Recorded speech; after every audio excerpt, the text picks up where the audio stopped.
Hi, everyone. I just wanted to say welcome back. And, I really appreciate you taking the time to watch these videos. So, today I want to spend a little bit of time talking about what I feel is the number one cause of depression. Now, you need to take into account that I am not a psychologist, I am not a licensed therapist, and I do know that there are medical conditions that cause depression. That being said, while there are some medical reasons why depression does occur, it's not always the case. 9 times out of 10, it actually isn't the case. And over the years, through all my struggles, and I've had a lot. I've had a lot of things that I've dealt with, a lot of things that I've struggled with, um, and a lot of things that I'm still struggling with. And I have found through my practice of mindfulness and meditation that, and everybody that I've talked to and everybody that I've helped, the number one cause of depressive feelings, of depressive thoughts, negative thoughts, are feelings of attachment. And now, what attachment is attachment to an outcome, attachment to an ideal, attachment to, the way you think that things should be. And one of the most succinct ways I've ever seen, this theory or this, what I'm talking about actually explained is Dr. Wayne Dyer says peace is the result of retraining your mind to see life as it is rather than the way you want it to be. And Byron Katie actually wrote an amazing book called Loving What Is. And in Loving What Is, which really is a really great book, and honestly, anybody who's struggling with anything should go read it and do the work. And that's what it's called in the book. It's called The Work. So you have to do the work in order to progress. And what the work is just learning to love and appreciate everything as it is. Some people might call it embracing the suck. And just understanding that, like, life is what it is. And we have a tendency to become depressed because a situation didn't work out the way that we wanted it to, or somebody doesn't think about us the same way we want them to, or we expect somebody to do something for us and they don't do it, or all these other things. So expectation, I think, is like one of the worst things that anybody can do to anybody else, because unmet expectations kill more relationships than anything else on earth. Other people, we're not mind readers. I don't know about you. The only person that I know of that's a mind reader is Sookie Stackhouse, and she's not a real person. So, like, mind reading really kind of isn't a thing. And so we have expectations of the way situations should go, expectations of the way people should treat us, expectations of the way people should talk to us, expectations of jobs, expectations of money, expectations of all these different things and all these different ideals. And then when they don't work out the way we want them to, we get frustrated, we get upset, and we become depressed. So, a lot of times, particularly in my own life, and I use my life as an example a lot because I've been through a lot of stuff.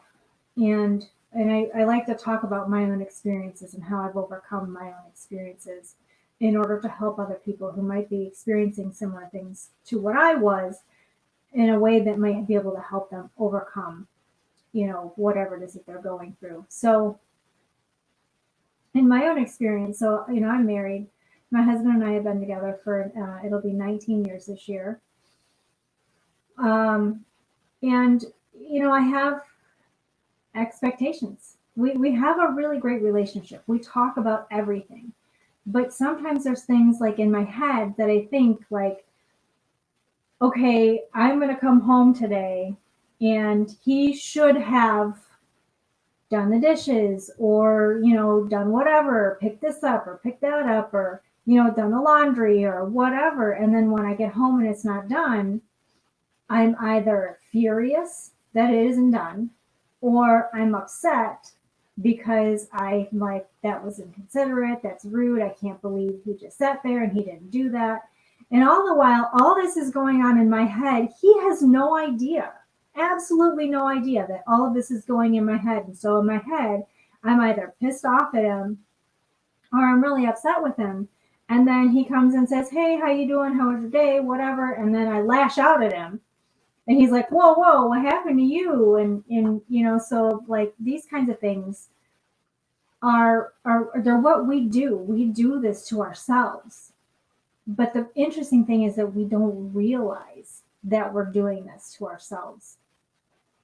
So we don't realize that we're setting these expectations, and we're basically we're setting a bar and we're saying you need to jump here, but we're not actually saying you need to jump here. We're just setting this bar and we're like, okay, you need to jump here now, but I'm not going to tell you you need to jump here. And then when they don't jump there, then I'm going to get mad at you and I'm going to get upset with you and I'm going to not talk to you, or I'm going to sulk in the corner. I'm going to throw myself a pity party. I'm going to drink a bottle of wine because my life sucks. And, I can't believe that you were so inconsiderate and all these crazy things. So it's really shitty what we do to ourselves and what our heads do to ourselves, not only to ourselves but to our relationships with our friends, with our families, coworkers, all these different people that we interact with on a daily basis. You go to, I don't know, say Starbucks, right? And you go to Starbucks all the time and you go to the same Starbucks and it's the same people working. And you're like, I've been here like 15 billion times, and you get pissed off because they don't remember your name. Well, you're one in how many? I mean, I don't know if you've ever been to a Starbucks, but there's always lines. And it's kind of crazy how many people actually go to Starbucks and pay for the outrageous prices. I'm one of those people, so I can't really say much. I don't go that often because besides being outrageously overpriced, their coffee is like ridiculously high in sugar. But that's another story for another day. Um, but we have a tendency to really get attached to an outcome. So you replay these scenarios in your head, and you say, okay, this is the way it's going to play out. I'm going to do this, I'm going to do this, and I'm going to do this, and then this is going to be the end result. And then when the end result doesn't happen the way it plays out in your head or the way you planned it out in your head, then we get frustrated. One of my biggest things was my relationship with, my family. There's a lot of my family. I love my family. I will tell you guys every single time, I love my family. I love them and I accept them for who they are. They're crazy. And if you're watching this, I love you, but you're crazy. And I had expectations for how I thought our relationship should be. So, like, my mom and I, we don't have like the loving, most people's, mother daughters you see on like the Hallmark channel. They go and they have coffee and they have tea and they go shopping for a day and they go get their nails done and their hair done and all. Like, that's not how our relationship is. Our relationship is very strained and very stressful. I've tried really hard to make a relationship work, but my idea of a relationship and her idea of a relationship are completely different. And I don't think we can really find a good medium ground or, a happy medium. So it's better if we just kind of, keep our distance from each other.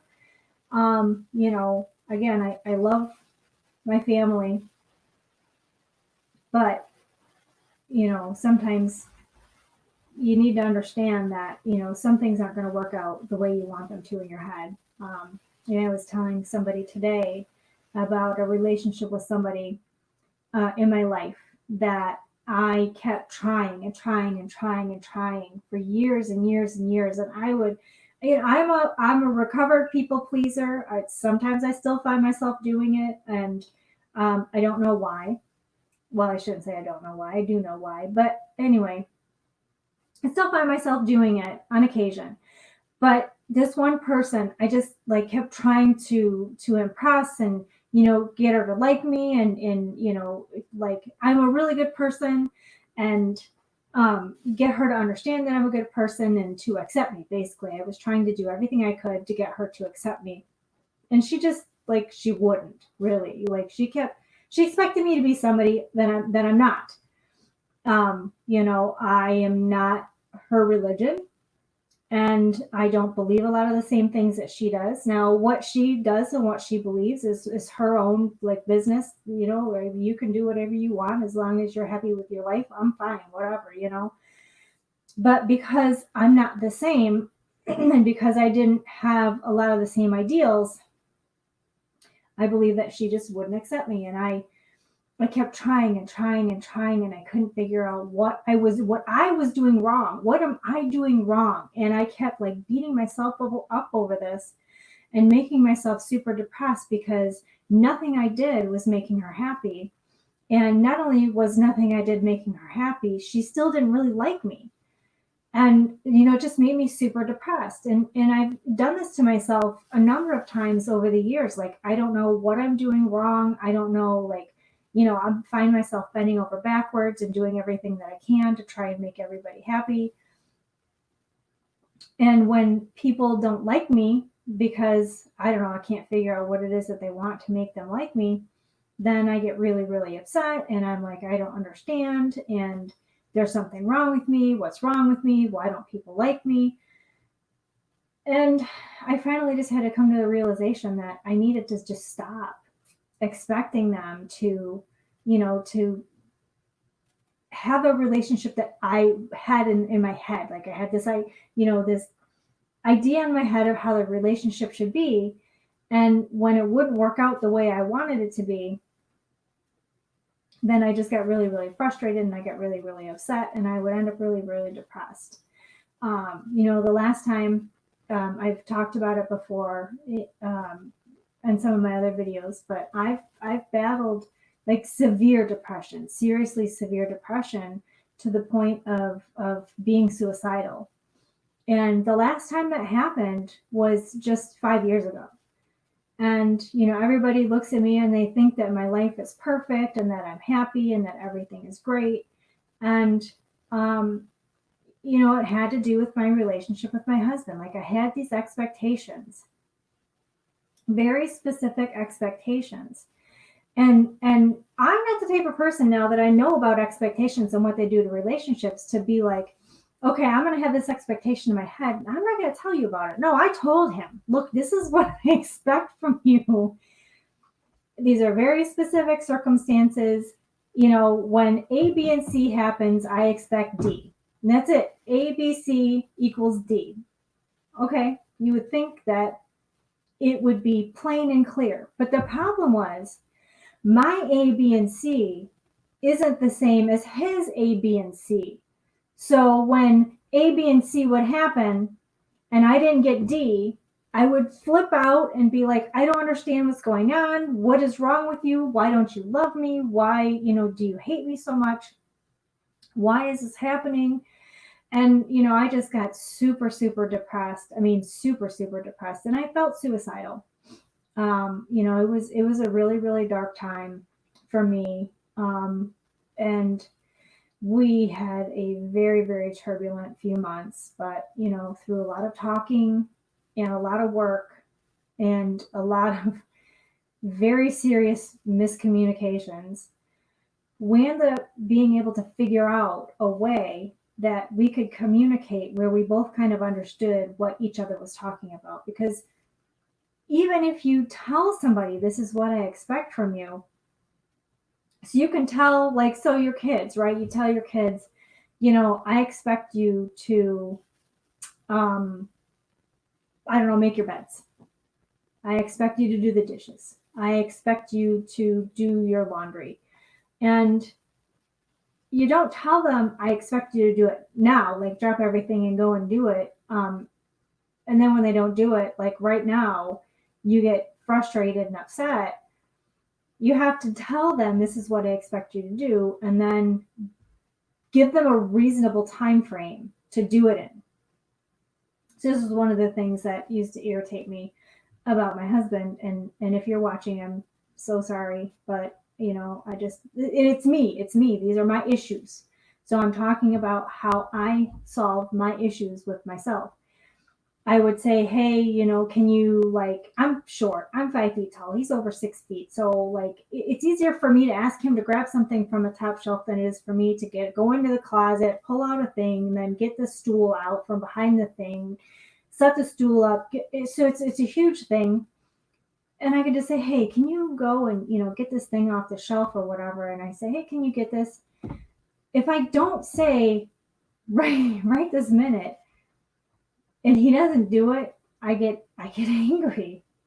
And it's not his fault because I didn't tell him. This is my expectation. I am expecting you to stop everything you're doing and get it right now. Now he knows to ask, do you need it right now or can it wait? So, you stop with the unreasonable expectations, or if you have an expectation, tell somebody what it is, give them a reasonable time frame, and work through communication. Communication is key. A lot of people, they don't communicate. They don't understand how important it is to communicate. You don't understand, how to actually communicate. I can't even tell you how many different classes on communication, but they don't really tell you how to have the difficult conversations. Like how to have the conversations with people when you're feeling depressed. To tell people, hey, I'm really not feeling very good. Not only am I not feeling very good, because when you say you're not feeling good, people think like maybe you're feverish or you got a stomach ache or, whatever. They don't think like I'm not feeling good, right? So instead of saying I'm not feeling good, maybe, say I'm not like feeling mentally balanced. But then even if you tell somebody you don't feel mentally balanced, maybe they'll, I don't know, call the people with the white coats to come and take you away. I don't know, maybe, but we need to learn to be better communicators, to be able to express things that we're feeling, to not be afraid to express our feelings, to not be ashamed to express our feelings. Not only express our feelings, but express our desires. So there's a lot of things that people desire that, they're terrified to express. And because they're terrified to express them, they feel deep shame and guilt and remorse because they think I shouldn't be thinking these thoughts. I shouldn't be, thinking like this. And it just causes you to feel negatively and to feel, really, really bad about yourself. But I mean, we really just need to figure out how to talk to people about these things and to be able to, again, let go of the expectation. Like if I tell so and so about, like, let's say I got a girlfriend that she lives in California, and she was asking me what to do about, she liked this guy that she worked with, and she was really, really afraid to tell him. And I was like, just tell him you're going out and don't take no for an answer. End of story. And as far as I know, they're still dating. Well, that was a few months ago. I don't know. Quarantine's happened since then, so maybe things have changed. I don't really know. Well, relationships change when you're stuck together 24/7 for an extended period of time. And if a lot of people made it through quarantine alive and undivorced, I'm going to be really, really shocked. But again, we have attachments. We're attached to the way we think things should be, the way we think things should go, the way we think that people should act. And we need to be able to just let that go.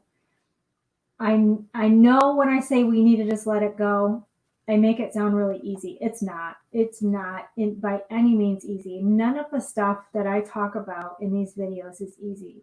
None of it is. If it was easy, everybody would be doing it and the whole world would be happy. We'd just be one giant peaceful planet. But all of this stuff is hard, which is why it's so much easier to just self-medicate and to drink, beer, to drink wine, to smoke pot, to do drugs, to just, like, I don't know, engage in unhealthy behaviors, and risky behaviors to numb the feelings. because it's easier to do that than it is to deal with them. Because once you start dealing with them, you have to keep dealing with them. And once you start poking at the bear, it just the bear just gets bigger. You start poking at the bear, and the bear's sleeping, and it's like all curled up, and you keep poking, and then all of a sudden the bear wakes up and it stands up, and it's this giant hulking looming thing that's like, I'm going to attack you. That's what your feelings are like. That's what everything inside that's been buried. And I was talking about it previously in the shadow work videos.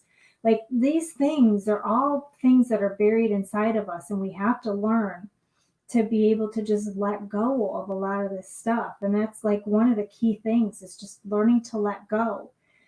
So what I'd like for you to do, is maybe think of one thing that you think that you might be attached to, like an outcome or an ideal, or something that you feel like you're attached to, that you think you might be able to try and let go, and maybe work on it. Write down the one thing, journal about it. Like, what is one thing that really, really bugs me? What is it that somebody does that drives me crazy?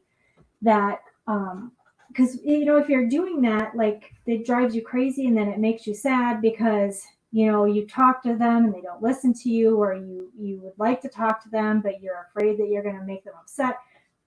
Whatever it is, just start journaling. Like, start writing down, this one thing makes me feel, and just keep going. This one thing makes me feel. And then once you get to, whatever the feeling is at the end, write, literally write, why does it make me feel this way, and put a question mark, and then answer your own question. And at the end of that question, or at the end of that answer, you'll be able to figure out another question to ask, and just keep, do the 5 whys. Who, what, when, where, why, and how. So, once you go through the 5 whys of who made you feel this way, what happened in the situation, where, when, how, you'll be able to figure out a way to be able to just let the situation go. Because honestly, we have a tendency, like, to make mountains out of molehills. And in our heads, they really are big things. These big monsters are, really, really terrifying. But if you start really doing the work, you'll realize that it really wasn't as big of a deal as you thought it was. Again, none of this work is easy. None of this work is easy. But I can damn sure guarantee you that if you do this work, it is worth it. It is so worth it, because the peace and the peace of mind that you get from not having to worry about all this stuff all the time is just, it's so liberating.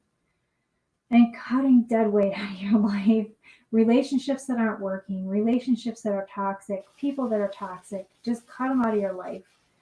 You can love them and bless them and wish them well in their life, but not everybody's meant to be in your life forever. Not everybody's meant to stay.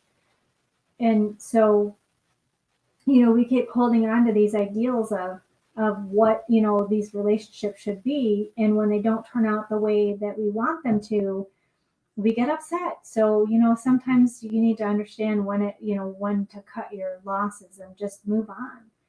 And, work on surrounding yourself with people who will truly elevate you.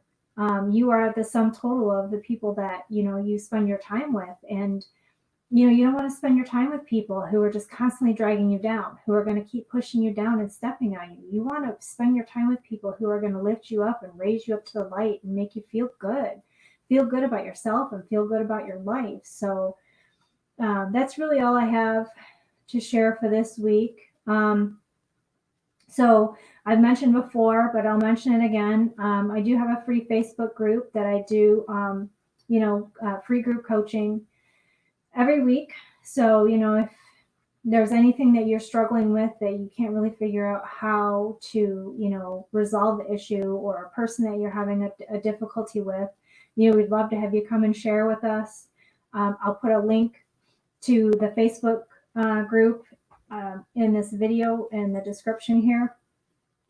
And then I also started a YouTube channel So I will put the link to the YouTube channel also in the link description. And if you are watching this on YouTube and you found this video beneficial, give us a thumbs up, subscribe and hit the notification icon to be notified when new videos are posted. I post new videos every Tuesday, so I would love to see you there. So thank you guys so much for watching. I really appreciate your time, and I really hope that you guys are getting some benefit from, watching these videos. And until next week, take care.